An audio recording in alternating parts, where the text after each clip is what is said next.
I'm not getting into a serious gunfan, but for the time being,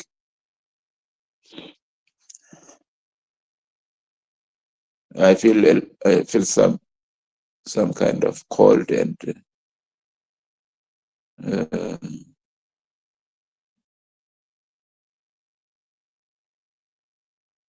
some coughing.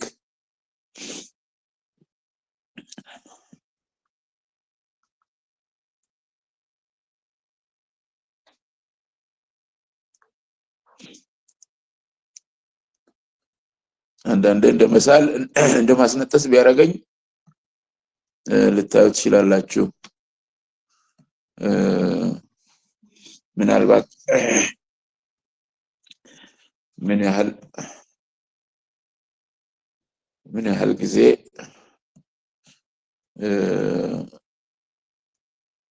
ልወስድ እንደምችል እርግጠኛ አይደለሁም።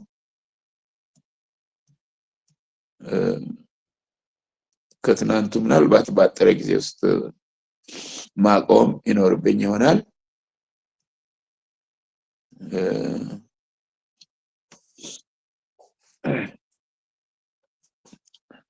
Yesterday we had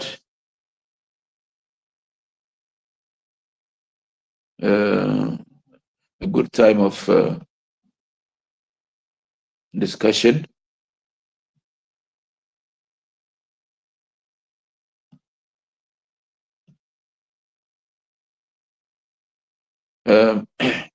Many of you were raising your hands to give some comments or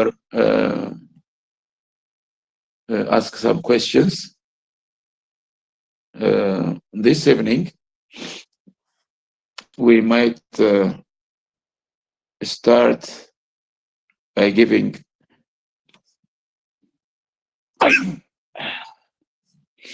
chance to speak for those who couldn't speak last evening. Maybe one or two people can speak what they have in their heart.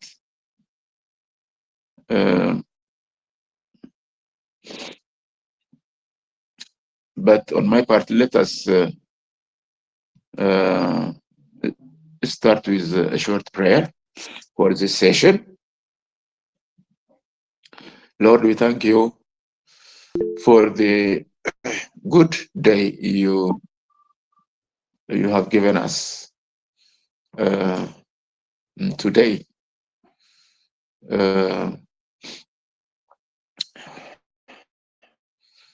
You watched us as we worked before you. Some of us were a little bit busy. And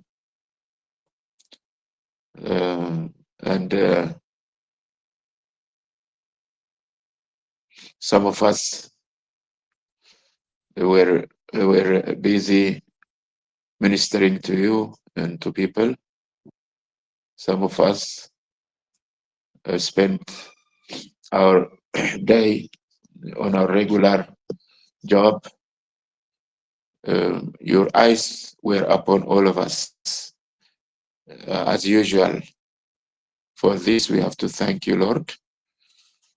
Now we are able again to meet and discuss on the topic of worship. As usual, we submit ourselves and all what we are to do into your hands. Lead us, teach us, enlighten us, help us to understand your spiritual things based on your word. We believe that this evening will be another opportunity to gain some knowledge on the topic of worship. Be with us, lead us. This we pray in the name of our Lord and Savior, Jesus Christ. Amen. Amen. Amen. All right. If there is anyone who likes to make some comments on what we discussed yesterday, especially on the area of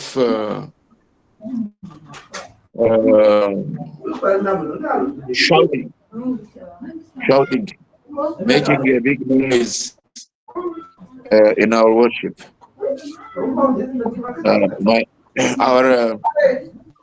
Our question was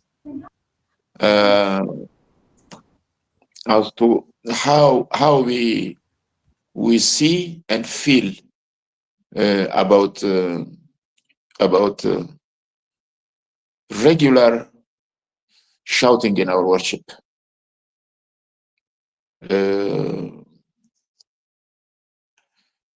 How far it is biblical or not. If we practice the shouting every time we meet for worship, or is it occasional? That is our point, and I don't know who is going to make some comment.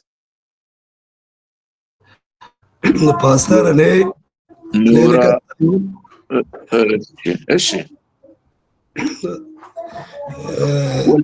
ወልዴ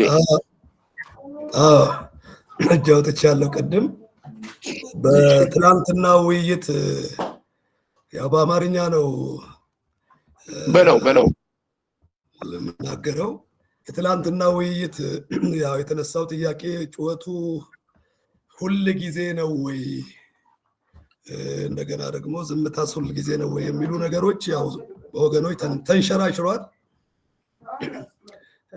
እኔም ሁሉ ጊዜ ጩኸት አይሆንም። መጽሐፍ ቅዱስም ያየናቸው አባቶቻችን በመጽሐፍ ቅዱስም የተመለከትነው ሁኔታዎች ሲያጋጥሟቸው ይጮሁ ነበር።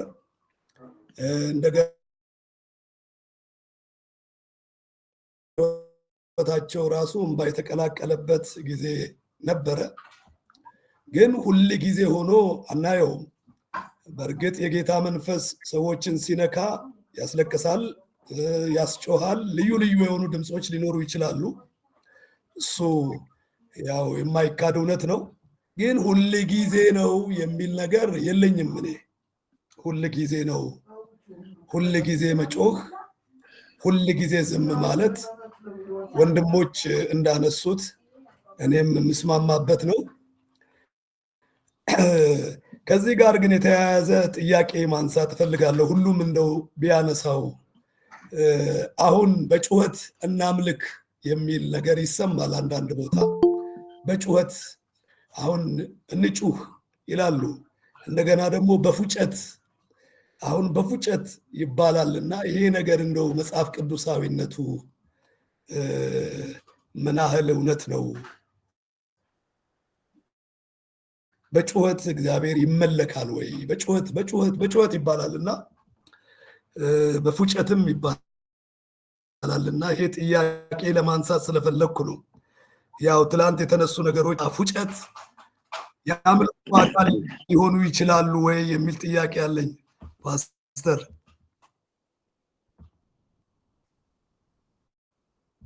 ወልዴ ባነሳው አቅጣጫ ላይ ሀሳብ ካላችሁ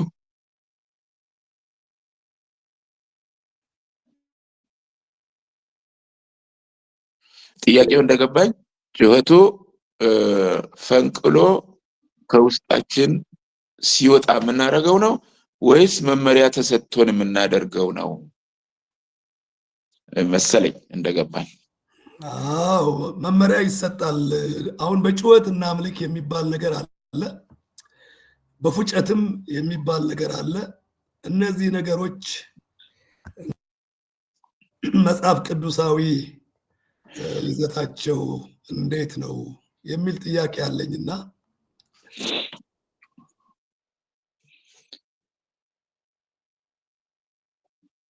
እጅ ፒተር እንዳወጣ ይታየኛል። ሌሎችም አውርታችኋል ይመስለኛል። እሺ እኔ አንድ ነገር በደንብ ለይተን ማየት አለብን ብዬ አስባለሁ። በመጀመሪያ ደረጃ ይሄ በተለይ ኢትዮጵያ ውስጥ ያለው አሁናዊ በየቦታው የሚታዩትን ነገሮች ይዘን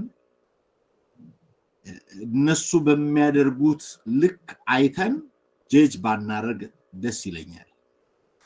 ምክንያቱም ኢትዮጵያ ውስጥ የወንጌል አማኞች ቤተክርስቲያን ቢያንስ ወደ 100 ዓመት እየተጠጋ ነው። በእነዚህ ዓመታት የነበሩ አምልኮች ምን ይመስላሉ? ምን አይነት ባህሪ ያላቸው? ምን አይነት ይዘት አላቸው?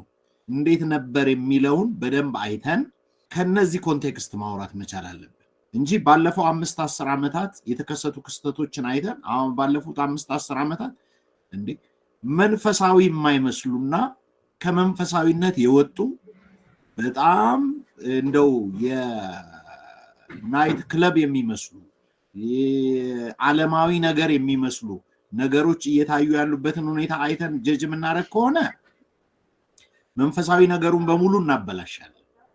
ስለዚህ ቆም ብለን ነባሮቹ ቤተክርስቲያናት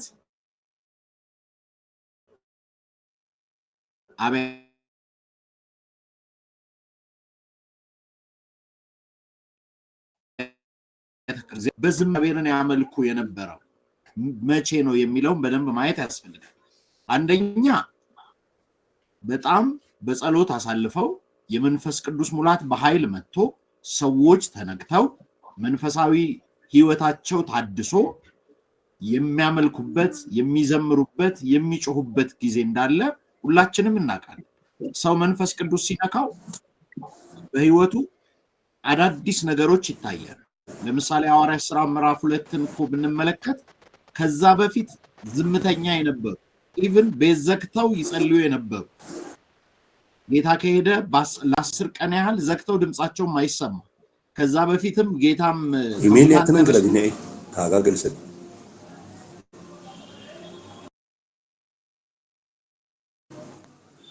ማያውቁ ሰዎች ጩኸታቸው ኢየሩሳሌምን አናውጦ ብዙ ህዝብን ሰብስበው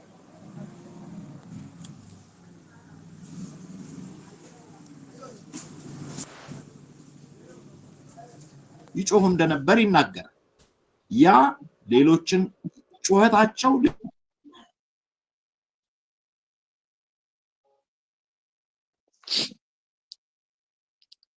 ድምጽ ተቋርጧል እና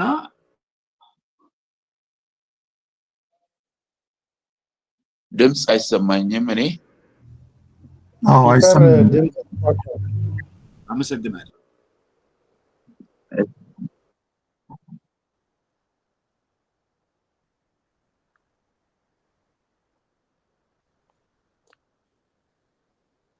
አይ ቲንክ ጨርሷል መሰለኝ። ያለቀ ይመስለኛል። እሺ መልካም። አንድ ሌላ ሰው ኦኬ፣ እኔ ልቀጥል። ማን ልበል? ሲሳይ ይባላል። ፕሮፌሰር ሲሳይ። እሺ አዎ፣ ሌላ ሰው ከሌለ አለ። እኔም አለውኝ ፓስተር። ዮናታን ይቀጥል። ምናልባት እኔ ትናንት ስለተናገርኩኝ ዮናታን፣ ከዛ በኋላ ምናልባት የሚቻል ከሆነ እቀጥላለሁ። በቃ ሁለታችሁ ተናግራችሁ ወደ ዛሬው ምሽት እንቀጥላለን። ዮናታን መጀመሪያ፣ ፕሮፌሰር በመቀጠል። እሺ ወደቱ ተጎዳ ዮናታን። እሺ አይ ቲንክ የሆነ ድምጽ እየረበሸን ነው። ብርሃኑ ጌታቸው ማይክ ቢዘጋ። ቴንክ ዩ። እሺ አመሰግናለሁ ፓስተር። እንግዲያስ ይሄ ጉዳይ ብርሃኑ ማይክን አጥፋልን ፕሊዝ።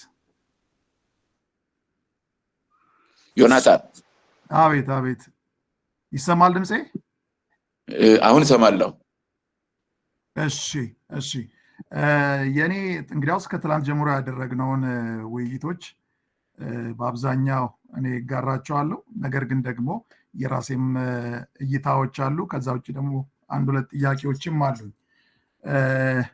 እኔ ከየትኛውም በበለጠ በተለይ ደግሞ በመንፈስ ቅዱስ አማካኝነት ከውስጣችን ፈንቅሎ የሚወጣው ብለን ያልነው ሀሳብ ይገዛኛል። አይ ቲንክ ያ በዋናነት የኔ ሀሳብ የምጋራው እዛ ላይ ነው። ነገር ግን አሁን ባለንበት ጊዜ ውስጥ ላይ በሁለት መልክ ችግሮች ያሉ ይመስለኛል። አሁን ባለንበት ዘመን ላይ ጩኸቱም ላይ ትኩረት የማድረግ የተወሰኑ ወገኖች፣ ከዛ ውጭ ደግሞ በሌላ በኩል ደግሞ የዝምታን ቀስ ማለትን ደግሞ እንደ ልማድ የሚያዙት ሁኔታዎች አሉ እና እነዚህ ሁለቱ ነገሮች አይ ቲንክ ባላንስ መደረግ መቻል አለባቸው ብዬ አስባለሁ። ጩኸት እንደ አምልኮ እየተወሰደ ያለበት ጊዜ ነው። ማለትም ጀስት በራሱ ዝም ብሎ መጮህ እንደ አምልኮ እየተወሰደ ያለበት ሁኔታ አለ። በሌላ በኩል ደግሞ ይህንን ደግሞ የሚቃወሙ አይ ዝም ማለት አለብን የሚል ደግሞ በሌላው በኩል ቀስ ማለት አለብን መጮህ የለብንም የሚልም ደግሞ ወገን አለ እና እነዚህ ሁለቱ ነገሮች በጣም ባላንስ መደረግ መቻል አለባቸው። ቀስ ማለቱም አምልኮ አይደለም፣ መጮሁም በራሱ አምልኮ ነው ብዬ አላስብም። አይ ቲንክ ትልቁ ነገር በውስጣችን ባለፈውም እንደተባለ ከልባችን በሆነ በማስተዋል የምናደርገው ነገር ከውስጣችን ፈንቅሎ የሚወጣው ነገር ይመስለኛል እንጂ በራሱ ጩኸት በራሱም ደግሞ ዝም ማለት ወይ ደግሞ ቀስ ማለት በራሱ አምልኮ ይሆናል ብዬ አላስብም እና ይሄ ነገር ሚዛኑን ቢጠበቅና መጽሐፍ ቅዱስም ደግሞ ሞር ኦፍ አይ ቲንክ ከዛ ጋር የሚስማማ ሀሳብ አለው ብዬ አስባለሁኝ። ከዛ ውጭ ግን ደግሞ በተለይ ደግሞ በእኛ እንደ ኢትዮጵያ ባለነው ኮንቴክስት ብቻ ደግሞ ነገሮችን ማየት ያለብን አይመስለኝም። ኢንዲፍረንት ካልቸር ውስጥ የተለያየ አይነት አምልኮች አሉ። ሰዎች እኛ በምናመልከው አይነት ብቻ አይደለም የሚያመልኩት እና ሰዎች የተለያየ አይነት የአምልኮ በጩኸት የሚያመልኩበት የራሳቸው መንገድ ሊኖራቸው ይችላል በተለያየ አገር። ለምሳሌ አንዳንድ ቦታዎች ላይ ስናይ የውጭውን ስታይል ቀስ ብለው ምናምን ነገር የሚያመልኩትን ያንን ትክክለኛ አምልኮ አድርገው የሚያስቡ ሰዎች አሉ። ያንን ወደ ኢትዮጵያ አምጥተው ያንን ነገር መከተል የሚፈልጉ ያንን አካሄድ መከተል የሚፈልጉ ሰዎች አሉ። ያ በራሱ መጥፎ ነው እያልኩ አይደለም። ነገር ግን ያ በራሱ አምልኮ ነው እያላስብም። የኛ ልባችን ከውስጥ ፈንቅሎ በሚወጣ ነገር አንዳንዴ እኮ መጮህ ላይኖርብኝ ይችላል። በዝምታ ውስጥ እንደውም አንዳንድ ጊዜ ጥልቅ ወደሆነ ነገሩ ስንገባ መናገር እስከሚያቅጠን ድረስ የምንሆንበት ሞመንት አለ፣ ጊዜያቶች አሉ። መናገር የማያስፈልገን ማውራት የማያስፈልገን ውስጣችን ግን ድምፃችን ከሚያወጣው በላይ ደግሞ ውስጣችን የሚናገርበት ጊዜ አለ እና ያ ሞመንት ያ በውስጣችን የሞላው ነገር በጣም ወሳኝ ነው ብዬ አስባለሁ እና አንዳንዴ ደግሞ እንድንጮህ የሚያደርግ ከቁጥጥር ውጭ እንድንወጣ የሚያደርግም ነገር ደግሞ አይ ቲንክ ኤክስፒሪየንስ ልናደርግ እንችላለን እና ዳት ሞመንት በመንፈስ ቅዱስ አማካኝነት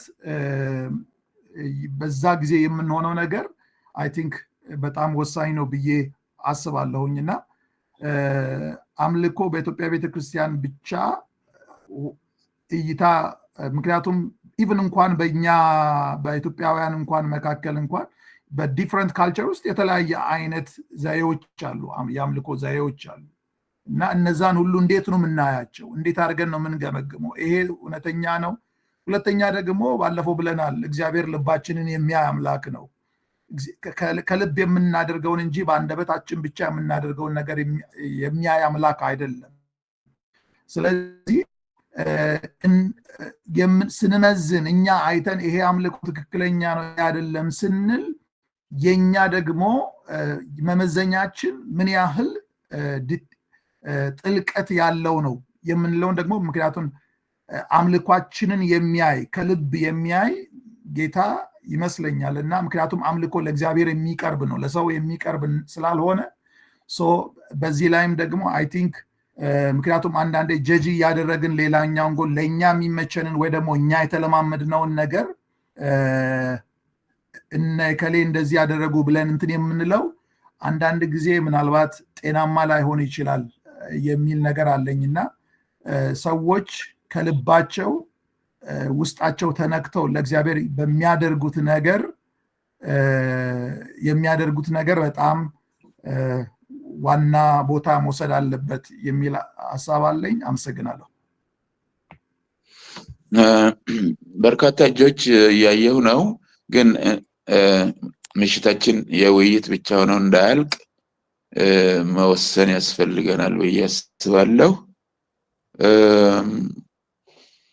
ቅድም ፕሮፌሰርን ወደኋላ እንዲጠብቀን ብለን ነበርና አሁን እሱ ከተናገረ በኋላ ለጊዜው ሐሳብ ያላችሁ ጥያቄ ያላችሁ ብታቆዩና የመጨረሻችን ስላልሆነ ለዚህ ምሽት የሚሆነውን የትምህርት ክፍል ደግሞ እንመለከታለን። እሺ ይሰማል ድምጼ? ለኔ ይሰማኛል። በጣም ጥሩ። አምልኮን በተመለከተ እንግዲህ እንዲሁን እንዲያይሁን እኛ ማለት የሚገባን ነገር ነው ብዬ አላስብም። የእግዚአብሔር መንፈስ እንዳደረገን መሆን አለብን ብዬ ነው ማስበው። አምልኮ በራሱ እንግዲህ የሰው መንፈስ ከእግዚአብሔር መንፈስ ጋር ተራክቦ ሲያደርግ ነው። ማለትም ዝም ብለን በውጫዊ ነገር ብቻ የምናደርገው ነገር አይደለም። በመንፈሳችን በቃ እግዚአብሔርን በተመስጦ ሆነን የእግዚአብሔር መንፈስ ከሰው መንፈስ ጋር ግንኙነት ሲያደርግ ነው አምልኮ የሚሆነው። እና አንዳንድ ጊዜ ውጫዊ ነገር ብቻ ሾው የሆነ ነገር ብቻ የምናደርግ ከሆነ በጣም አስቸጋሪ ይሆናል። ቅድም ዮናታን ያለውን በጣም እንትን ለማድረግ ሞክራለሁ። በጣም አስፈላጊ ነው እና የእግዚአብሔር መንፈስ ካዘለለን እንዝለል እኛ ራሳችንን ኢንተርቴን ለማድረግ በሚል አይነት መንገድ መሆን የለም። ብዙ ጊዜ እንደዛ እየሆነ እንዳለ ነው የማየው። ሰዎች ራሳቸውን ለማዝናናት አይነት ነገር ይመስላል። የእግዚአብሔር መንፈስ ሲያዘልለው የሚዘል ሰው እኮ በቃ ይተላለፋል፣ ሌሎችም ይባረካሉ። ያ ሰውዬ በሚያደርገው ነገር ወደ ሌሎችም የሚተላለፍ ነገር ነው እና እሱን እንትን ማድረግ የለብን። በትክክል አሁን ለእግዚአብሔር እያቀረብኩት ያለው አምልኮ እግዚአብሔር እየተቀበለው ነው ወይ የሚለውንም እንትን ማለት አለብን። በቃ ዙሪያችንን አይደለም ማየት ያለብን፣ የእግዚአብሔር መንፈስ የሚያደርገንን ሁሉ መሆን አለብን ብዬ አስባለሁ። እንዲሁ ግን ለመታየት ብለን የምናደርገው ከሆነ እሱ በጣም በጣም አስቸጋሪ ነገር ነው። ምክንያቱም የእግዚአብሔር ቃልም ባለፈውም ፓስተር ስትነግረን እንደነበረ እንግዲህ እግዚአብሔር መንፈስ ነው፣ የሚሰግዱለትም በእውነትና በመንፈስ ሊሰግዱለት ያስፈልጋል ነው የሚለው የእግዚአብሔር ቃልና መንፈስ ከሆነው አምላክ ጋራ ግንኙነት ማድረግ ነው አምልኮና ያ መሆን አለበት ብዬ ነው የማስበው። ይችን ለማለት ነው። እሺ እግዚአብሔር የተመሰገነ ይሁን። ቆም ብለን እዚህ ላይ መወያየት ያስፈልገን እዚህ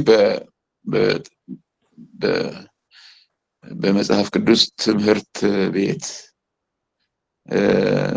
በስነ መለኮት ትምህርት ቤት ደረጃ ብቻ ሳይሆን በህዝብ መካከልም እንዴት መሆንና ማድረግ እንደሚገባን የሚንሸራሸሩ ውይይቶች ስላሉ ነው። እንዲያው በዚህ ደረጃም እዚህ ቦታ ላይ ትንሽ ሆን እንዴት እንደምንመለከተው እያንዳንዳችን ጉዳዩን ሐሳብ ተለዋውጠን ብናልፍ ጥሩ ነው ለማለት ነው። ጥሩ ተወያይተናል ብዬ አስባለሁ። ዓላማችን መጽሐፍ ቅዱሳዊውን አምልኮ በብሉይም በአዲስ ኪዳንም በተቀመጠልን ምንድነው የሚባለው ፍኖተ ካርታ ትክክለኛ አባባል ነው እንዴ? ይመስላል።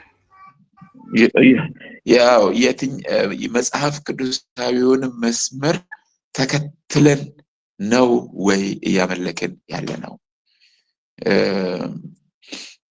ጌታ ኢየሱስ ክርስቶስ ከሳምራዊቱ ሴት ጋር ሲነጋገር ሴቲቱ ቦታን አስመልክቶ ነው ስለ አምልኮ ያወራችው። አባቶቻችን በዚህ ተራራ ሰገዱ በማለት የሚታየውን ቦታ ነው ያመለከተችው። ጌታ ኢየሱስ ደግሞ ምን አለ? በዚህ ተራራም ሆነ በኢየሩሳሌም የማይሰገድበት ጊዜ ይመጣል። ምክንያቱም ብሎ የገለጸላት ምንድነው? እግዚአብሔር መንፈስ ስለሆነ መንፈስ ነው፣ የሚሰግዱለትን በመንፈስ እና በእውነት እንዲሰግዱለት ያስፈልጋቸዋል አላት። ከፊዚካል ሬልም ወደ ስፒሪቹዋል እንዳመጣት ነው የምናየው ማለት ነው። እና አምልኮ በመሰረቱ መንፈሳዊ ነው። በመሰረቱ ውስጣዊ ነው። ከውስጣችን ፈልቆ ለተገለጠልን እግዚአብሔር የምንሰጠው ምላሽ ነው። ውስጣዊ ነው፣ መንፈሳዊ ነው። እና ምን ያህል መንፈሳዊነት ይታያል በአምልኳችን ውስጥ የሚለውን ቆም እያሉ እንደዚህ እየተጨዋወቱ እየተወያዩበት ማየቱ ይጠቅማል እንጂ አይጎዳም። መንፈሳዊ ይዘቱ ትልቅ መታነጽን እንደሚያመጣ መጽሐፍ ቅዱስ በተለያየ ቦታ በግልጽ ይነግረናል። ሐዋርያ ጳውሎስን በአንደኛ ቆሮንቶስ ምዕራፍ 14 ላይ ሁሉ ለማነጽ ይሁን ስላለ የአምልኮ ልምምዳችን ፍሬው ምን ይመስላል? በቅዱሳን ምዕመናን መካከል ምን ያህል መታነጽ እያስገኘ ነው? እንደዚሁም ደግሞ ስናመልክ በድብቅ ስላልሆነ የምናመልከው በማህበረሰብ መካከል ስለሆነ ያለ ነው። የሚስብ አይነት ነው ወይ? ተማርከው በመግባት ከወንጌሉ ጋር የሚገናኙበትን እድል በሰፊው የሚሰጥ አይነት ነው ወይስ እንዲያው ባሉበት እንዲቆዩ የሚል ይስባል ወይስ በዛው ያስቀራል? የማያምን ሰው ቢገባ ብሏል በአንደኛ ቆሮንቶስ ምዕራፍ 14 ላይ። ከሁለት አንድ ነገር ነው የሚያደርገው። ቦታውን ታውቁታላችሁ ብዬ ነው። ምዕራፍ 14 ላይ የሚያንጽ ነገር ካላየ በውስጣቸው ለአምልኮ በተሰበሰባችሁበት እነኚህ ሰዎች አብደዋል ሊል ይችላል። የማያምን ሰው ቢገባ ካለ ሁለተኛ ተመልሶ ማበድ አልፈልግም ብሎ ሁለተኛ ተመልሶ ላይመጣ ሊሄድ ይችላል ነው። ግን በሚያንጽ መልኩ ስታመልኩ ከተመለከተ በእውነት እግዚአብሔር እዚህ ቦታ አለ ይልና በአምልኮ ይቀላቀላል ራሱ ማለት ነው። ለእግዚአብሔር ወድቆ ይሰግዳል ይላል። እና ምን ለማመዳቸውን ነገሮች ቆም እያል እንዴት ነው ፍሬው እንዴት እየሆነ ነው? ያላመነችን ነፍስ ወደ መካከላችን እየሳበልን ነው ወይ? እኛስ ደግሞ በውስጡ ያለን ሰዎች በአምልኮ ልምምዳችን እየታነጽን ነው ወይ እያልን እንድንሄድ ለማሳሰብ ያህል ብቻ ነው። እና ይህንን ያለ ጊዜው ከያዝ ሚዛናዊነትና ከፍተኛ የሆነ ማስተዋል ያለበት ቢሆን ልምምዳችን በጣም ጥሩ ይሆናል። ዝምታም ጸጥታም የአምልኮ አንዱ ገጽታ ነው። ድምፅን ከፍ አድርጎ ጌታን መባረክም ሌላው ገጽታ ነው። አሁን እየፈለግን ያለነው ምንድን ነው? እውነተኛ የሆነ ከውስጥ የፈለቀ ነው ወይስ እኛ ራሳችን ወደ ስርዓት ቀይረናዋል? የሌሎችን ስርዓት እየነቀፍን የሌሎችን ስርዓታማነት እየነቀፍን እኛ ራሳችን ደግሞ ሌላ ስርዓት ከእግዚአብሔር ቃል ጋራ ብዙም የማይሄደውን ስለወደድነው ስለለመድነው ብቻ ሌላ ስርዓት እያበጀን ይሆን ብሎም ራስን መመርመር አይከፋም ለማለት ነው። ሁለቱም ያስፈልጉናል። ጥሞናም ያስፈልገናል። ድምፅ አሰምቶም የልባችንን በእግዚአብሔር ፊት ማፍሰስም ያስፈልገናል። ሚዛናችን ወደ አንድ ወገን እንዳይተኛ ብቻ ነው ይመስለኛል ውይይታችን ጭብጡ ያለው እዚህ ጋር። አሁን ወደ ቀረን ትምህርት እንዝለቅ። እግዚአብሔር ተመሰገነ ይሁን እስካሁን ስለ ተመለከትናቸው አቅጣጫዎች እግዚአብሔር ይረዳናል። ኦኬ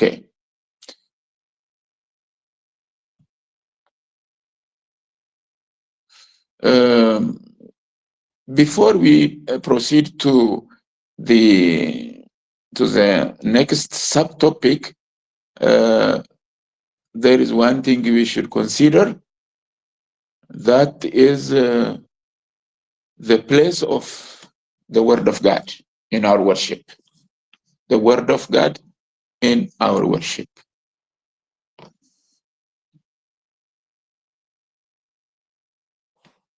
We have to make sure that the Word of God occupies the central place in our worship, because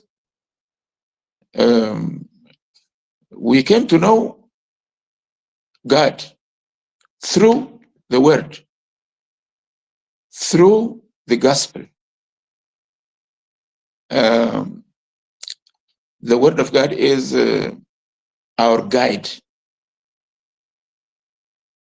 in our worship and in our ministry.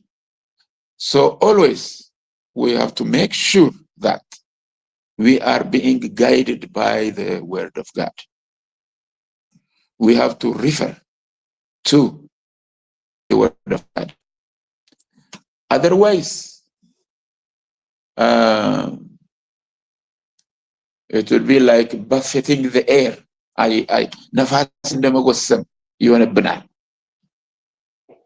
አድራጎታችን ልምምዳችን ሁሉ በእግዚአብሔር ቃል ላይ የተተከለ ካልሆነ ነፋስ ጎሳሚዎችን ልንመስል እንችላለን ነው።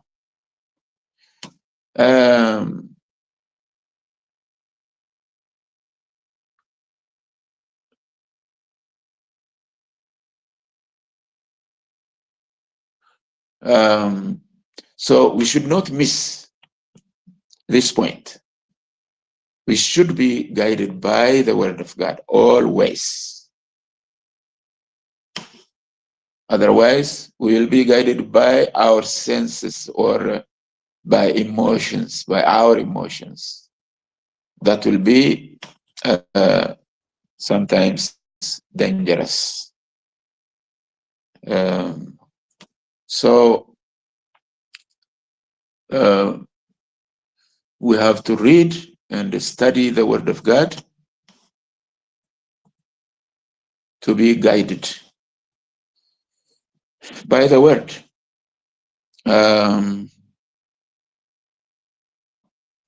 We are talking about worship as warfare.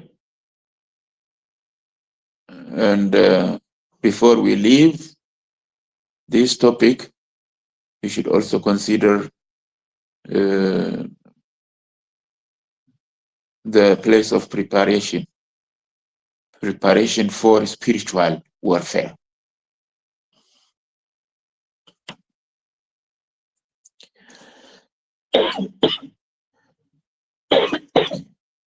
Sorry.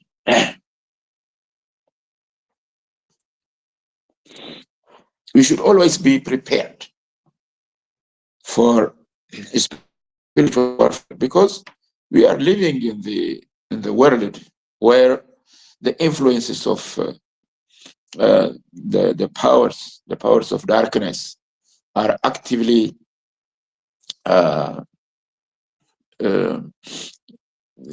doing something to hinder or to put an obstacle on our way as we march forward to worship God and to serve Him.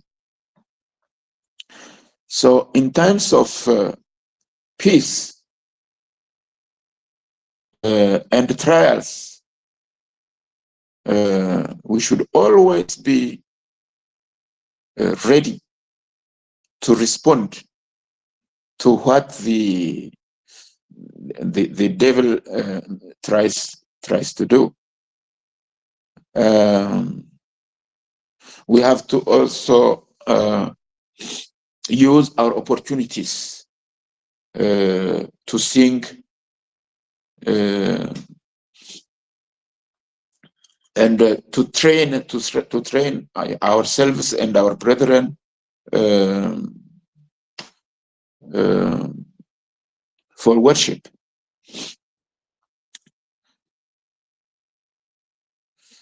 As we talk about preparing for worship, warfare, we have to take a safe place for ourselves.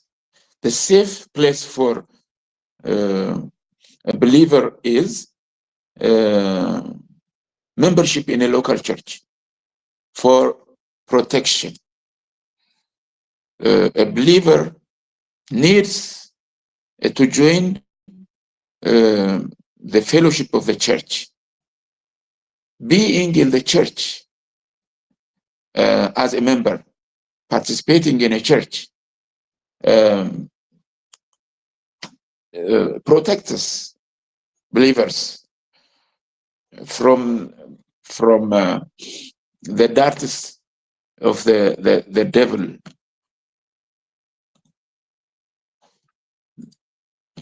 The saints pray for each other, intercede for each other, and give a covering to the member who is in trial. So taking a safe place for a worshiper is of many benefits.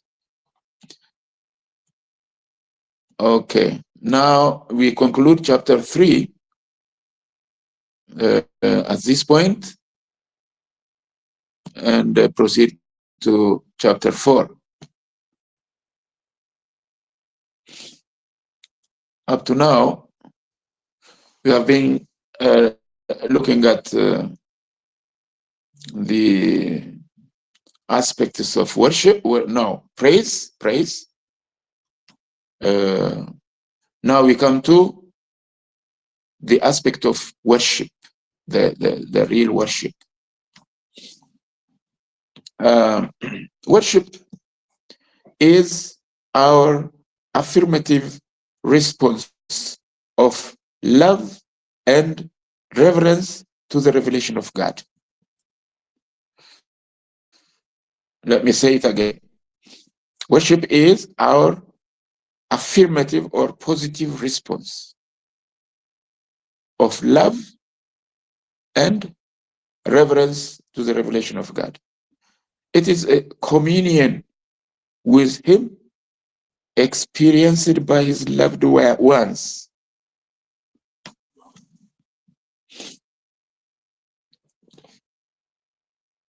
Now, we come to see the difference between worship and praise. Some of you have raised this question.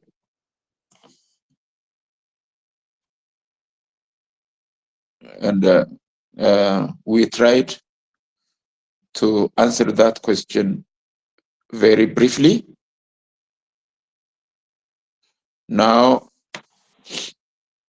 we come to the answer, which is a little bit elaborated. One, it is difficult to make absolute separation between the two. Like with soul and spirit, one cannot make a clear distinction between soul and the spirit. We do not know where the boundary is. But we know something about functions of soul and spirit. However, the following attempt has been made to differentiate praise and worship. For example, praise is, it is said, as it is said in the book, praise is distant. Worship is intimate.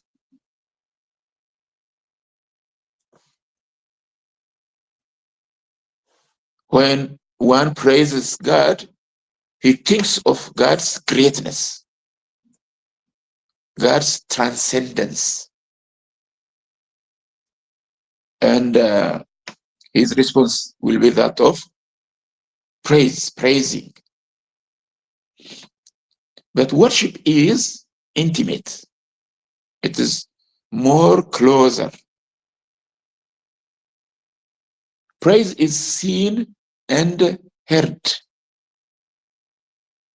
We can see someone, or we can hear someone praising the Lord. But worship is not that evident. We cannot judge whether someone is really worshiping or not. It is not that evident. Sometimes the worshiper worship his God silently, very quietly. He can communicate within what is within himself. So it's like that. Praise is largely horizontal. That means it could be seen or heard horizontally. Worship is primarily vertical. Primarily vertical and private. It is more deeper. That is worship. Praise is preparatory and a gateway to worship, as it is said. One can start by praising God, giving thanks to God, and then you can proceed into deeper worship with understanding, with deeper thoughts. Praise is done aggressively, but there is no effort in worship. No effort. When we come to the presence of God, before his throne, there is no effort. Sometimes people can prostrate on the ground, being even quiet without saying anything.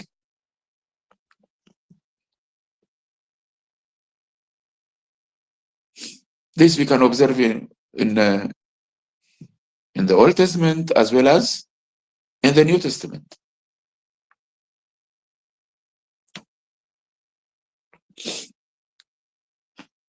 ምንም ቃል መናገር እስከማይችሉ ድረስ ውስጣቸው በተመስጦ ተሞልቶ በእግዚአብሔር ክብር ተነክቶ መሬት ላይ ጸጥ የሚሉበት ሁኔታ ሊኖር ይችላል። ተዘርግተው ማለት ነው።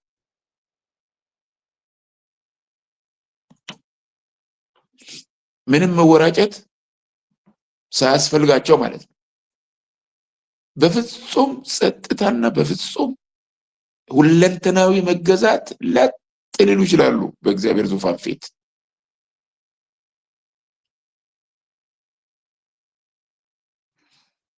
እና ባልተፍጨረጨረ ሁኔታ ዘና ባለ ሁኔታ በአምላካቸው በእግዚአብሔር ፊት የሱን ታላቅነት እያሰላሰሉ በታላቅነቱና በድንቅ ስራው እየተደመሙ በከፍተኛና በጥልቅ ጥሞና ውስጥ ሊገቡ ይችላሉ ማለት ነው። እና ይሄ በመንፈስ የሆነና በእውነት የሆነ አምልኮ ጥረትንና መፍጨርጨርን ላይጠይቅ ይችላል። ወደ አምልኮ ሲመጡ አፋቸውን ከፍተው እግዚአብሔርን እያመሰገኑ እጃቸውን ወደ ላይ ዘርግተው ሊገቡ ይችላሉ። ክብር እየሰጡ ሊገቡ ይችላሉ። እየቆዩ ሲሄዱ ግን የክብሩ ክብደት ዝም ሊያሰኛቸው ይችላል። እግዚአብሔር አንዳች ነገር ከላይ ወደ ነፍሳቸው ውስጥ የሚለው ነገር ይኖር እንደው ለመቀበል ጸጥ ሊሉ ይችላል እና ጠለቅ ያለ አምልኮ ይሆናል ማለት ነው። ይሄ ያኛው ውዳሴ ነው። ይሄኛው እንግዲህ ጠለቅ ያለ አምልኮ መሆኑ ነው ማለት ነው። በነገራችን ላይ ሰሞኑን እንደጠቀስነው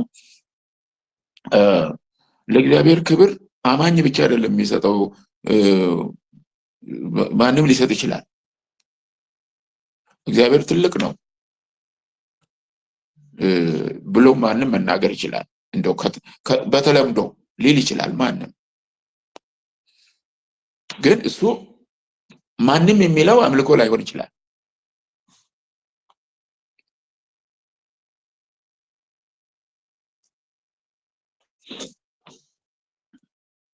በማስተዋል በጣም ትርጉም ባለ መንገድ የሚል ግን ንክኪ ያለው ነው። ያው እግዚአብሔር ጋር የመንፈስ ንክኪ ያለው ሰው ምን እያለ እንዳለ እየገባው ይላል ማለት ነው።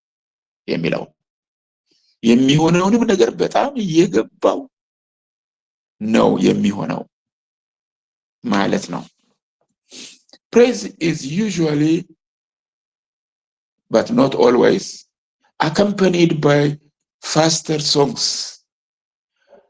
Worship is accompanied usually by slower songs.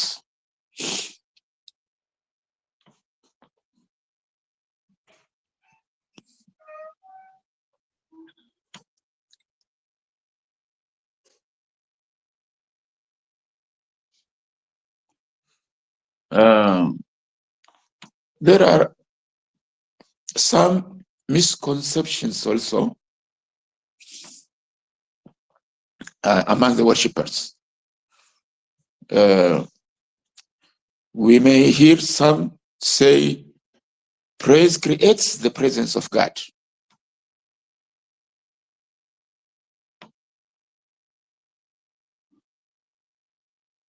It's not our praise that creates the presence of God. God is always present. He is omnipresent. We shouldn't forget that.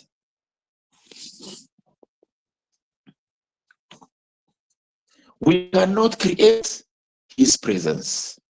We are the ones who enter into his presence. Worship does not result in response to his presence only.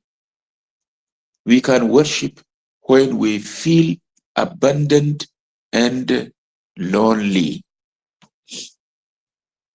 የምናመልከው የእግዚአብሔር ሀልዎቱ ሲሰማን ብቻ አይደለም። አንዳንድ ጊዜ ሀልዎቱ የራቀን መስሎ ሊሰማን ይችላል።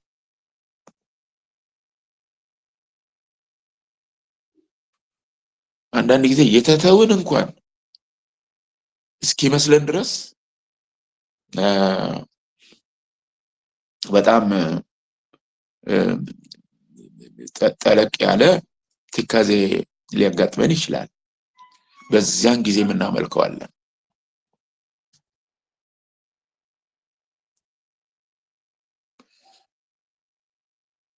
ጌታ ኢየሱስ ክርስቶስ በመስቀል ላይ ሆኖ አምላኬ አምላኬ ስለምን ተውከኝ ብሎ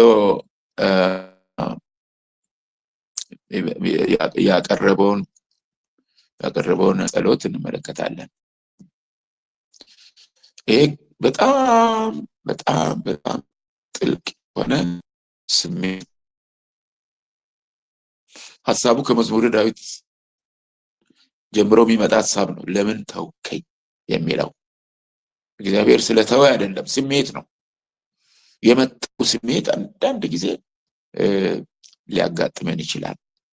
አልጥልህም አልተውህም ያለ አምላክ በዙፋኑ ላይ ነው ሁሉ ጊዜ። አይጥለንም አይተወንም፣ ግን እኛ ሊሰማን ይችላል ለማለት ነው። So we don't only worship when we feel his presence,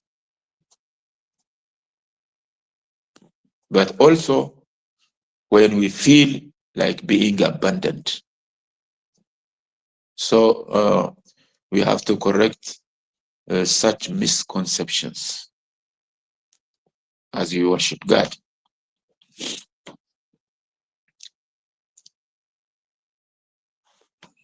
We can worship God in the midst of life-shattering circumstances.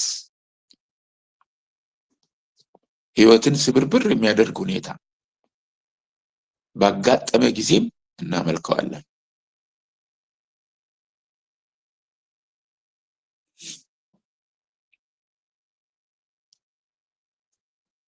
We can still look to our God in love. የማልፍበት ከባድ እና አስቸጋሪ ሁኔታ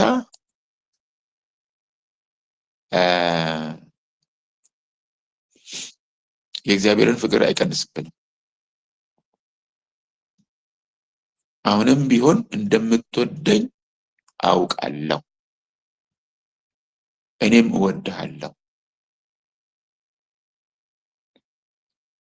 የደስታ ስሜት ባይሰማኝም በዚህ ሰዓት ባጋጠመኝ ሁኔታ ውስጥ አሁንም እወድሃለሁ ማለት ነው። እንደውም ሰሞኑን እንደተነጋገርነው ዋጋ የተከፈለበት መስዋዕት ማለት ይሄ ነው። ከምቾት ተነስተን የምናቀርበው ሳይሆን ከእጦት ተነስተን የምናቀርበው መስዋዕት፣ እያመመን የምናቀርበው መስዋዕት ማለት ነው። ቅር እያለን ማለት አይደለም፣ ግን ህመም እየተሰማን ከገጠመን ሁኔታ የተነሳ መስዋዕት እናቀርባለን፣ የምስጋናን መስዋዕት። ምክንያቱም እርሱ የተመሰገነ አምላክ ነው፣ የኛ ሁኔታ አይወስነውም።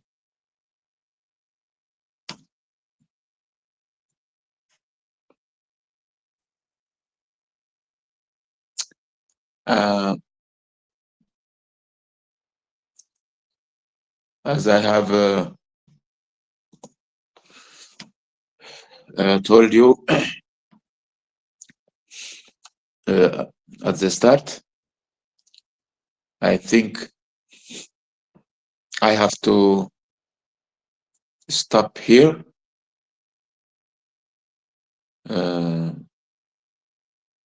and leave you with this thought of worship. So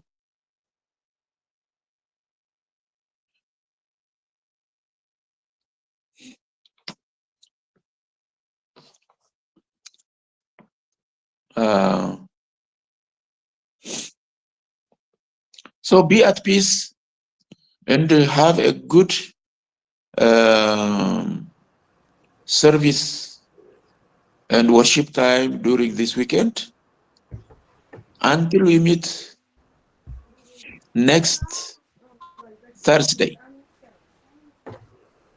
God be with you all.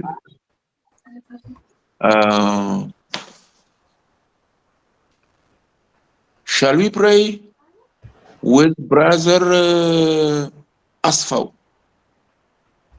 Asfaw, Yes. are you there?